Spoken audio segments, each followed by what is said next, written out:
आइए दोस्तों, आप सभी का एक बार फिर से ओपन स्टडी जीके के इस यूट्यूब चैनल पे स्वागत है। दोस्तों आज के इस वीडियो में हम लोग साइंस के महत्वपूर्ण प्रश्नों को कवर करेंगे। दोस्तों यह सभी प्रश्न जो है Bihar ITI, polytechnic, para medical एवं बीएड के लिए काफ़ी महत्वपूर्ण है। तो आइए दोस्तों हम लोग प्रश्नों की शुरुआत करते हैं। और पहला प्रश्न देखिए दोस्तों, पहला प्रश्न की बात करेंगे तो देखिए अंतरिक्ष विभाग की स्थापना कब हुई थी। तो दोस्तों अंतरिक्ष विभाग की स्थापना की बात करेंगे तो देखिए ऑप्शन ए में दिया हुआ है 1863 ईस्वी में, बी में है 1972 में, सी में है 1969 में और डी में है 1965 ईस्वी में। तो दोस्तों भारत में आंतरिक विभाग की स्थापना की बात करेंगे तो कब हुई थी, तो 1972 ईस्वी में जो है आंतरिक विभाग की स्थापना हुई थी। तो इस प्रश्न का जो राइट आंसर हो जाएगा ऑप्शन नंबर बी हो जाएगा। दोस्तों उसके बाद देखिए अगला प्रश्न बनता है कि डीआरडीओ की स्थापना कब हुई थी। तो देखिए डीआरडीओ की बात करेंगे तो दोस्तों डीआरडीओ का स्थापना कब हुआ था, 1958 ईस्वी में जो है डीआरडीओ का स्थापना हुआ था। उसके बाद देखिए इसरो की स्थापना की बात करेंगे तो दोस्तों इसरो का स्थापना कब हुआ था, तो इसरो का स्थापना जो है 15 अगस्त 1969 ईस्वी को जो है इसरो की स्थापना हुई थी। तो इस प्रश्न का जो राइट आंसर हो जाएगा ऑप्शन नंबर बी हो जाएगा।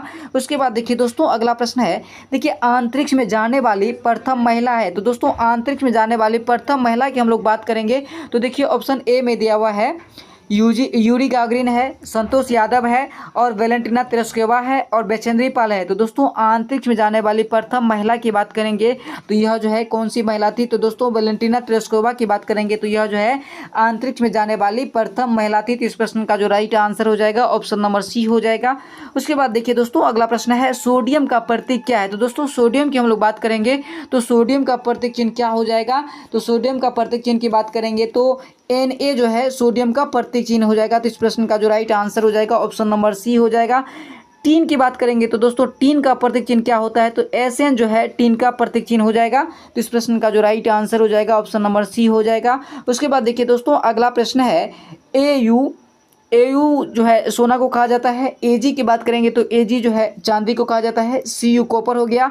उसके बाद देखिए एफई जो है लोहा हो गया। इनमें जो है सबसे अधिक तन्य कौन सा है, तो दोस्तों यानी सोना, चांदी, कॉपर और लोहा में जो है सबसे अधिक तन्य कौन सा हो जाएगा, तो दोस्तों इनमें जो है सबसे अधिक की बात करेंगे तो दोस्तों एयू की बात करेंगे यानी सोना की बात करेंगे तो सबसे अधिक कौन सा हो जाएगा, तो सोना जो है इन सभी में सबसे अधिक तन्य धातु है। तो इस प्रश्न का जो राइट आंसर हो जाएगा ऑप्शन नंबर ए हो जाएगा। उसके बाद देखिए दोस्तों अगला प्रश्न है 18 कैरेट में कितना प्रतिशत शुद्ध सोना पाया जाता है। तो दोस्तों शुद्ध सोना की बात करेंगे तो शुद्ध सोना यानी 100% होता है। और यहाँ प्रश्न है कि 18 कैरेट में जो है कितना शुद्ध सोना होता है। तो दोस्तों 18 कैरेट की बात करेंगे तो इनमें जो है 75% जो है शुद्ध सोना होता है। तो इस प्रश्न का जो राइट आंसर हो जाएगा ऑप्शन नंबर बी हो जाएगा। उसके बाद देखिए दोस्तों अगला प्रश्न है डायनामाइट में मुख्य रूप से होता है। तो देखिए दोस्तों सबसे पहले देखिए डायनामाइट का खोज जो है किसके द्वारा किया गया था, तो दोस्तों डायनामाइट का खोज जो है अल्फ्रेड नोबेल के द्वारा किया गया था। और इन्हीं के नाम पर जो है नोबेल पुरस्कार जो है 1902 से जो है लगातार जो है दिया जा रहा है। तो इस प्रश्न का जो राइट आंसर हो जाएगा यानी डायनामाइट में जो है मुख्य रूप से प्रयोग होता है। तो दोस्तों डायनामाइट में जो है नाइट्रोग्लिसरीन का जो है प्रयोग किया जाता है। तो इस प्रश्न का जो राइट आंसर हो जाएगा ऑप्शन नंबर बी हो जाएगा। दोस्तों नाइट्रोग्लिसरीन की बात करेंगे तो यह एक प्रकार का जो है विस्फोटक पदार्थ है। और आरडीएक्स की बात करेंगे तो आरडीएक्स तो विस्फोटक पदार्थ है ही और इनका खोज जो है हेनी हेंस के द्वारा जो है किया गया था। तो इस प्रश्न का जो राइट आंसर हो जाएगा ऑप्शन नंबर बी हो जाएगा। दोस्तों बारूद की खोज की बात करेंगे तो बारूद का खोज जो है रोजर बेकन के द्वारा जो है किया गया था। उसके बाद देखिए अगला प्रश्न है सिंदूर यानी भाखड़ा किसे कहा जाता है। तो दोस्तों सिंदूर की बात करेंगे तो सिंदूर इनको जो है भाखड़ा भी कहा जाता है। तो इनको यह जो है किनको कहा जाता है, तो दोस्तों सिंदूर की बात करेंगे तो एसजीएस को जो हम लोग सिंदूर कहते हैं। तो इस प्रश्न का जो राइट आंसर हो जाएगा ऑप्शन नंबर बी हो जाएगा। उसके बाद देखिए दोस्तों अगला प्रश्न है एफी रासायनिक प्रतीक है। तो दोस्तों एफी जो है किसका रासायनिक प्रतीक है, देखिए ऑप्शन ए में है टीन दिया हुआ है, लोहा दिया हुआ है, तांबा दिया हुआ है और एल्युमिनियम दिया हुआ है। तो दोस्तों टीन की बात करेंगे तो टीन का प्रतीक क्या हो जाएगा, एसएन जो है टीन का प्रतीक हो जाएगा। लोहा का प्रतीक जो है एफई होता है और तांबा का प्रतीक जो है सीयू होता है और एल्युमिनियम का प्रतीक जो है एल होता है। एल्युमिनियम का प्रतीक क्या होता है, एल होता है। तो दोस्तों यहाँ एफई की बात करेंगे तो एफई जो है यह किन का प्रतीक हो जाएगा, तो दोस्तों एफई जो है यह लोहा का प्रतीक हो जाएगा। तो इस प्रश्न का जो राइट आंसर हो जाएगा ऑप्शन नंबर बी हो जाएगा। उसके बाद देखिए दोस्तों 9वां प्रश्न है अंतरिक्ष में प्रवेश करने वाली प्रथम भारतीय महिला कौन थी? तो दोस्तों अंतरिक्ष में प्रवेश करने वाली प्रथम भारतीय महिला की बात करेंगे तो यह जो है कल्पना चावला है, जो कि अंतरिक्ष में प्रवेश करने वाली प्रथम भारतीय महिला थी। तो इस प्रश्न का जो राइट आंसर हो जाएगा ऑप्शन नंबर ए जो है सही आंसर हो जाएगा। उसके बाद देखिए दोस्तों अगला प्रश्न है, देखिए चंद्रतल पर मनुष्यों का उतरने वाला प्रथम अंतरिक्ष यान कौन है? तो दोस्तों चंद्रमा पर उतरने वाला जो है मनुष्य का प्रथम अंतरिक्ष यान की बात करेंगे तो यह जो है अपोलो 11 की बात करेंगे। तो अपोलो 11 से जो है पहली बार जो है चंद्रमा पर जो है मनुष्य पैर रखा था। तो इस प्रश्न का जो राइट आंसर हो जाएगा अपोलो 11 हो जाएगा। उसके बाद देखिए दोस्तों 11वां प्रश्न है, विदेशी भूमि से छोड़ा गया भारत का पहला वैज्ञानिक उपग्रह है।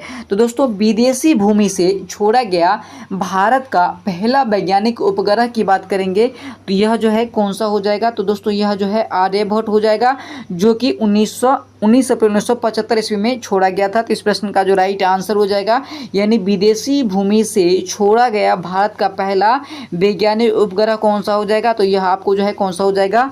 आर्यभट्ट हो जाएगा। उसके बाद देखिए दोस्तों अगला प्रश्न है, देखिए ऑटोमोबाइल बैटरी में कौन सा अम्ल प्रयोग किया जाता है? तो दोस्तों ऑटोमोबाइल बैटरी की बात करेंगे तो इनमें जो है कौन सा अम्ल जो है प्रयोग किया जाता है? तो दोस्तों ऑटोमोबाइल बैटरी में जो है सल्फ्यूरिक अम्ल का जो है प्रयोग किया जाता है और सल्फ्यूरिक अम्ल का जो फार्मूला होता है वह जो है H2SO4 होता है। तो इस प्रश्न का जो राइट आंसर हो जाएगा ऑप्शन नंबर डी हो जाएगा। उसके बाद देखिए दोस्तों अगला प्रश्न है, आयल ऑफ विट्रियोल किसे कहा जाता है? तो दोस्तों आयल ऑफ विट्रियोल की बात करेंगे दोस्तों, काफ़ी अच्छा प्रश्न है कि आयल ऑफ विट्रियोल किसे कहा जाता है? तो दोस्तों आयल ऑफ विट्रियोल की बात करेंगे तो सल्फर डाइऑक्साइड यानी H2SO4 को जो है आयल ऑफ विट्रियोल कहा जाता है। तो इस प्रश्न का जो राइट आंसर हो जाएगा ऑप्शन नंबर डी हो जाएगा।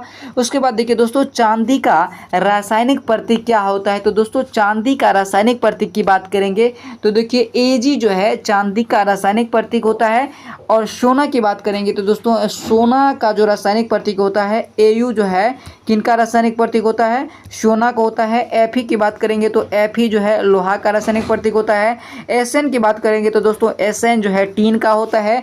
H की बात करेंगे तो H जो है हाइड्रोजन का होता है। He की बात करेंगे तो He जो है हीलियम का होता है। C4 कार्बन होता है और O4 ऑक्सीजन होता है। S4 सल्फर होता है। इन सभी बातों को आप लोग ध्यान में रखिएगा।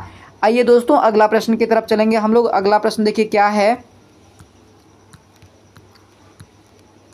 अगला प्रश्न की बात करेंगे तो दोस्तों अगला प्रश्न है 15वां नंबर प्रश्न की बात करेंगे तो 15वां नंबर प्रश्न है, सल्फर के अणु का सही सूत्र क्या है? तो दोस्तों सल्फर के अणु की सही सूत्र की बात करेंगे दोस्तों, ये प्रश्न जो है ITA पॉलिटेक्निक में कई बार बन चुके हैं कि सल्फर का अणु सूत्र क्या होता है? तो दोस्तों सल्फर का अणु सूत्र जो है S8 होता है। तो इस प्रश्न का जो राइट आंसर हो जाएगा ऑप्शन नंबर बी हो जाएगा। और ओजोन परत की बात करेंगे तो दोस्तों ओजोन परत का जो है O3 होता है। ये प्रश्न भी बनता है। तो इस प्रश्न का जो राइट आंसर हो जाएगा ऑप्शन नंबर बी हो जाएगा। देखिए C2HSOH जो है डैश का सूत्र है। तो दोस्तों C2HSOH की बात करेंगे तो यह जो है किनका जो है सूत्र है? तो दोस्तों यह सूत्र की बात करेंगे तो यह सूत्र जो है इथाइल अल्कोहल का सूत्र है। तो इस प्रश्न का जो राइट आंसर हो जाएगा ऑप्शन नंबर ए हो जाएगा। उसके बाद देखिए दोस्तों अगला प्रश्न है। अगला प्रश्न की बात करेंगे तो अगला प्रश्न है, डाइफ्लोरोमीथेन बाजार में किस नाम से जाना जाता है? तो दोस्तों डाइफ्लोरोमीथेन की बात करेंगे तो यह जो है बाजार में किस नाम से जाना जाता है? तो दोस्तों बाजार में यह जो है फ्रियोन 12 के नाम से जाना जाता है। तो इस प्रश्न का जो राइट आंसर हो जाएगा फ्रियोन 12 हो जाएगा, यानी डाइफ्लोरोमीथेन की बात करेंगे तो इनको बाजार में हम लोग किस नाम से जानते हैं? तो फ्रियोन 12 के नाम से जाना जाता है। तो इस प्रश्न का जो राइट आंसर हो जाएगा ऑप्शन नंबर ए हो जाएगा। उसके बाद देखिए दोस्तों अगला प्रश्न है, बहुत ही शानदार प्रश्न है, क्विकसिल्वर का रासायनिक नाम जो है क्या है? तो दोस्तों क्विकसिल्वर की रासायनिक नाम की बात करेंगे तो इनका रासायनिक नाम जो है पारद होता है। तो इस प्रश्न का जो राइट आंसर हो जाएगा ऑप्शन नंबर ए हो जाएगा। और पारा का संकेत की बात करेंगे तो दोस्तों He जो है पारा का संकेत होता है। और सोना की बात करेंगे तो सोना अभी तुरंत हम लोग देखे हैं, सोना का क्या हो जाएगा? Au हो जाएगा। और चांदी की बात करेंगे तो दोस्तों चांदी का क्या हो जाएगा? Ag हो जाएगा। और इस प्रश्न का राइट आंसर क्या हो जाएगा, क्विक सिल्वर के नाम से जो है पारा दिया, पारा को जाना जाता है। उसके बाद देखिए दोस्तों अगला प्रश्न है, निम्नलिखित में से सबसे भारी धातु है। तो देखिए सबसे भारी धातु को हम लोग बात करेंगे तो ऑप्शन के अकॉर्डिंग हम लोग देखेंगे तो ऑप्शन ए में है एल्युमिनियम है। देखिए ऑप्शन ए में एल्युमिनियम है और ऑप्शन बी में तांबा है, ऑप्शन डी में ऑप्शन सी में चांदी है और ऑप्शन डी में यूरेनियम है। तो दोस्तों यहाँ ऑप्शन के अकॉर्डिंग सबसे भारी धातु की बात करेंगे तो सबसे भारी धातु क्या हो जाएगा, यूरेनियम हो जाएगा। तो इस प्रश्न का जो राइट आंसर हो जाएगा ऑप्शन नंबर डी हो जाएगा। वैसे जो है यानी पीरियोडिक टेबल में जो है सबसे भारी धातु की बात करेंगे तो ओस्मियम को जो है सबसे भारी धातु के नाम से जाना जाता है। तो इस प्रश्न का जो राइट आंसर हो जाएगा ऑप्शन नंबर डी हो जाएगा। उसके बाद देखिए दोस्तों अगला प्रश्न है, अगला प्रश्न की बात करेंगे तो अगला प्रश्न है, पीतल, तांबा, जर्मन सिल्वर में कौन सा जो है सब में पाया जाता है। तो देखिए दोस्तों पीतल और तांबा और जर्मन सिल्वर में कौन सा सब में पाया जाता है। तो दोस्तों यह जो है आपको देखिए तांबा की बात करेंगे तो तांबा जो है सभी में पाया जाता है, यानी पीतल में जो है, पीतल की बात करेंगे तो पीतल में जो है तांबा पाया जाता है और तांबा में तो तांबा है ही, जर्मन सिल्वर में भी पाया जाता है। तो इस प्रश्न का जो राइट आंसर हो जाएगा ऑप्शन नंबर ए हो जाएगा। उसके बाद देखिए दोस्तों अगला प्रश्न है, अगला प्रश्न की हम लोग बात कर लेते हैं। देखिए जास्ता चढ़ाने की प्रक्रिया में लोहा चादर जो है किससे लेपित किया जाता है। तो दोस्तों जास्ता चढ़ाने की प्रक्रिया में जो है लोहा चादर जो है किससे लेपित किया जाता है। तो यह जो है किनसे लेपित किया जाता है। तो दोस्तों यह जो है जास्ता से लेपित किया जाता है। तो इस प्रश्न का जो राइट आंसर हो जाएगा ऑप्शन नंबर बी हो जाएगा। उसके बाद देखिए दोस्तों अगला प्रश्न है, विक्रम साराभाई अंतरिक्ष केंद्र कहाँ स्थित है। दोस्तों बढ़िया प्रश्न है, विक्रम साराभाई अंतरिक्ष केंद्र की बात करेंगे तो यह जो है कहाँ स्थित है। तो दोस्तों यह जो है त्रिवेंद्रम में स्थित है। तो इस प्रश्न का जो राइट आंसर हो जाएगा ऑप्शन नंबर ए हो जाएगा। उसके बाद देखिए दोस्तों अगला प्रश्न है, मंगल ग्रह पर उतरने वाला पहला अंतरिक्ष यान कौन था। तो दोस्तों मंगल ग्रह पर उतरने वाला जो है पहला अंतरिक्ष यान की बात करेंगे तो मंगल पर जो है पाथफाइंडर जो है अंतरिक्ष यान जो है उतरा था। तो इस प्रश्न का जो राइट आंसर हो जाएगा ऑप्शन नंबर डी हो जाएगा। उसके बाद देखिए दोस्तों अगला प्रश्न है, शुद्ध कार्बन का सबसे कठोर रूप कौन सा है। तो दोस्तों शुद्ध कार्बन का जो है सबसे कठोर रूप की हम लोग बात करेंगे तो देखिए ऑप्शन ए में जो है हीरा दिया हुआ है और बी में पन्ना दिया हुआ है, सी में कॉर्नेट दिया हुआ है, डी में पुरखराज दिया हुआ है। तो दोस्तों शुद्ध कार्बन का सबसे कठोर रूप की बात करेंगे तो यह आपको क्या हो जाएगा, हीरा जो है कार्बन का सबसे जो है कठोर रूप माना जाता है। तो इस प्रश्न का जो राइट आंसर हो जाएगा ऑप्शन नंबर ए हो जाएगा। उसके बाद देखिए दोस्तों अगला प्रश्न है, निम्न में से सबसे कठोरतम पदार्थ है। तो दोस्तों निम्न में से सबसे कठोरतम पदार्थ की हम लोग बात करेंगे तो देखिए ऑप्शन ए में बात करेंगे तो ऑप्शन ए में हीरा है और बी में पत्थर है और सी में लोहा है और डी में एस्बेस्टस है। तो दोस्तों सबसे कठोरतम पदार्थ की हम लोग बात करेंगे तो हीरा जो है सबसे कठोरतम पदार्थ हो जाएगा जो कि कार्बन के अपरूप है। तो इस प्रश्न का जो राइट आंसर हो जाएगा ऑप्शन नंबर ए हो जाएगा। उसके बाद देखिए दोस्तों सोडियम का परमाणु संख्या कितना होता है। तो दोस्तों सोडियम की परमाणु संख्या की बात करेंगे तो देखिए ऑप्शन ए में है 12 है, बी में 11 है और सी में जो है 21 है, डी में 6 है। तो दोस्तों सोडियम का परमाणु संख्या की बात करेंगे तो कितना हो जाएगा। तो दोस्तों सोडियम का परमाणु संख्या जो है 11 होता है और इनका संकेत क्या होता है, तो इनका संकेत जो है Na होता है। तो इस प्रश्न का जो राइट आंसर हो जाएगा ऑप्शन नंबर बी हो जाएगा। उसके बाद देखिए दोस्तों अगला प्रश्न है, अलमग में रहता है। तो दोस्तों अलमग की बात करेंगे तो यह जो अलमग में क्या रहता है, तो दोस्तों अलमग में जो है पारा होता है। तो इस प्रश्न का जो राइट आंसर हो जाएगा ऑप्शन नंबर सी हो जाएगा। उसके बाद देखिए दोस्तों अगला प्रश्न हम लोग देखेंगे 28 नंबर प्रश्न की बात करेंगे। तो दोस्तों 28 नंबर प्रश्न पे हम लोग चलते हैं। तब तक यदि आप हमारे चैनल पे नहीं हैं तो लाइक सब्सक्राइब शेयर ज़रूर करेंगे।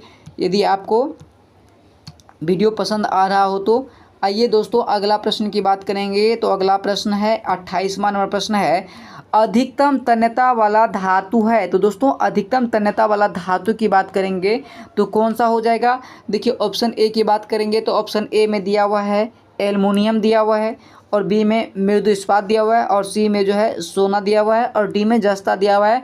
तो दोस्तों सबसे अधिकतम तन्यता वाला धातु की बात करेंगे तो यह आपको जो है कौन सा हो जाएगा, सोना हो जाएगा। तो इस प्रश्न का जो राइट आंसर हो जाएगा ऑप्शन नंबर सी हो जाएगा। उसके बाद देखिए दोस्तों अगला प्रश्न देखिए, अगला प्रश्न की हम लोग बात कर लेते हैं। तो अगला प्रश्न हो जाएगा आपको, निम्नलिखित में से किस धातु का तार आसानी से खींचा जा सकता है। तो दोस्तों कौन सा धातु है जिनका तार के रूप में हम लोग आसानी से खींच सकते हैं। तो यह आपको जो है देखिए ऑप्शन ए में दिया हुआ टीन है, तांबा है लेड है और जास्ता है, तो दोस्तों कौन सा धातु है जिनको हम लोग आसानी से खींच सकते हैं? तो तांबा की बात करेंगे तो तांबा धातु से जो है तांबा धातु को आसानी से खींचा जा सकता है। तो इस प्रश्न का जो राइट आंसर हो जाएगा ऑप्शन नंबर बी हो जाएगा। उसके बाद देखिए दोस्तों अगला प्रश्न है, निम्नलिखित में से कौन सा तार खींचने योग्य सबसे नमनीय धातु है? तो दोस्तों तार खींचने योग्य जो है सबसे नमनीय धातु की बात करेंगे तो क्या हो जाएगा? तो दोस्तों सोना की बात करेंगे तो सोना जो है तार खींचने योग्य सबसे नमनीय धातु है, यानी आसानी से खींचा जा सकता है। तो इस प्रश्न का जो राइट आंसर हो जाएगा ऑप्शन नंबर ए हो जाएगा। उसके बाद देखिए दोस्तों अगला प्रश्न है, जल में सबसे कम घुलनशील गैस है? तो दोस्तों जल में सबसे कम घुलनशील गैस की हम लोग बात करेंगे तो क्या हो जाएगा? तो दोस्तों नाइट्रोजन हो जाएगा। तो इस प्रश्न का जो राइट आंसर हो जाएगा ऑप्शन ए हो जाएगा। दोस्तों सबसे वायुमंडल में सबसे अधिक मात्रा में कौन सा गैस पाया जाता है? तो दोस्तों वायुमंडल में सबसे अधिक मात्रा में जो है नाइट्रोजन गैस पाया जाता है, जबकि मानव के शरीर में सबसे अधिक मात्रा में कौन सा गैस पाया जाता है? ऑक्सीजन पाया जाता है। उसके बाद देखिए दोस्तों अंतरिक्ष में सबसे अधिक मात्रा में कौन सा गैस पाया जाता है? तो अंतरिक्ष में हाइड्रोजन पाया जाता है, जबकि वायुमंडल में कौन सा गैस पाया जाता है? तो नाइट्रोजन पाया जाता है। आइए दोस्तों अगला प्रश्न देखिए, CaCO3 में कार्बन का प्रतिशत होता है? तो दोस्तों CaCO3 में जो है कार्बन की प्रतिशत मात्रा की बात करेंगे तो यह जो है लगभग 12% में होता है। तो इस प्रश्न का जो राइट आंसर हो जाएगा ऑप्शन नंबर डी हो जाएगा। उसके बाद देखिए दोस्तों 33वां प्रश्न है, हेलोजन में सर्वाधिक प्रभावशाली ऑक्सीकर्ता है?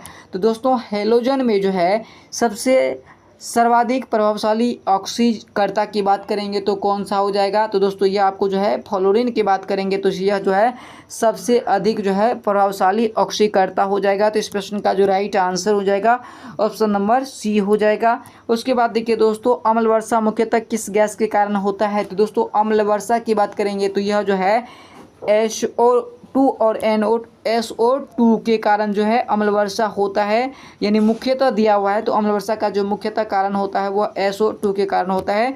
इस प्रश्न का जो राइट आंसर हो जाएगा ऑप्शन नंबर सी हो जाएगा। मीथेन का रासायनिक सूत्र होता है? तो दोस्तों मीथेन का रासायनिक सूत्र की बात करेंगे तो क्या हो जाएगा? CH4 जो है मीथेन का रासायनिक सूत्र हो जाएगा। उसके बाद देखिए दोस्तों अगला प्रश्न है, सोडा वाटर बनाने के लिए कौन सी गैस प्रयुक्त की जाती है? तो दोस्तों जितने भी पीने वाला यानी पेय पदार्थ है उन सभी में जो है CO2 गैस का प्रयोग किया जाता है। यह प्रश्न है सोडा वाटर बनाने के लिए जो है कौन सी गैस प्रयुक्त की जाती है? तो दोस्तों CO2 की बात करेंगे यानी कार्बन डाइऑक्साइड की बात करेंगे तो यह जो है सभी प्रकार के कोक पदार्थ हो गया, पेय पदार्थ हो गया, उनमें जो है पाया जाता है। तो इस प्रश्न का जो राइट आंसर हो जाएगा ऑप्शन नंबर सी हो जाएगा। उसके बाद देखिए दोस्तों अगला प्रश्न है, तत्वों का सबसे पहले वर्गीकरण जो है किसने किया था? तो दोस्तों तत्वों को जो है सबसे पहले वर्गीकरण का काम जो है किसके द्वारा जो है किया गया था?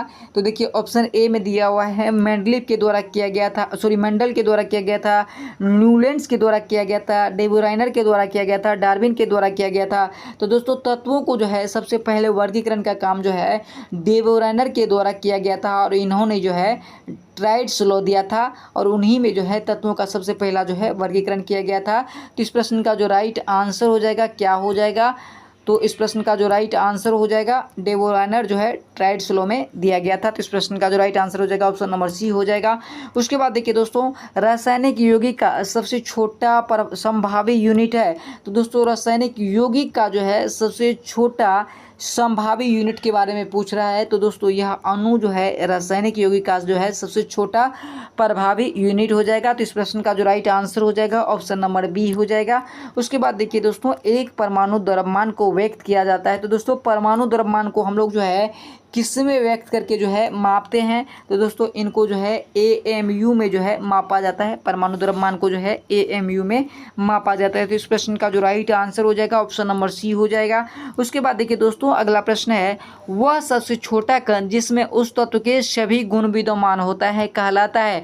तो दोस्तों तत्वों का यानी वह सबसे छोटा गुण जिसमें तत्वों का सभी गुण विद्यमान होता है क्या कहलाता है? तो दोस्तों उनको हम लोग क्या कहते हैं? अणु कहते हैं, परमाणु परमाणु कहते हैं, यौगिक कहते हैं। तो दोस्तों वह सबसे छोटा कण जिसमें उस तत्व के सभी गुण विद्यमान होते हैं उनको हम लोग क्या कहते हैं, तो उनको हम लोग जो है परमाणु के रूप में जानते हैं। तो इस प्रश्न का जो राइट आंसर हो जाएगा ऑप्शन नंबर ए हो जाएगा। दोस्तों आज के इस वीडियो को हम लोग यहीं तक रखेंगे। उम्मीद करते हैं यदि सेशन आपको पसंद आया होगा तो आप प्लीज़ हमारे चैनल को लाइक सब्सक्राइब शेयर करना नहीं भूलेंगे। तो आइए दोस्तों आज की इस वीडियो को हम लोग यहीं तक रखेंगे। आप सभी को वीडियो देखने के बहुत बहुत धन्यवाद।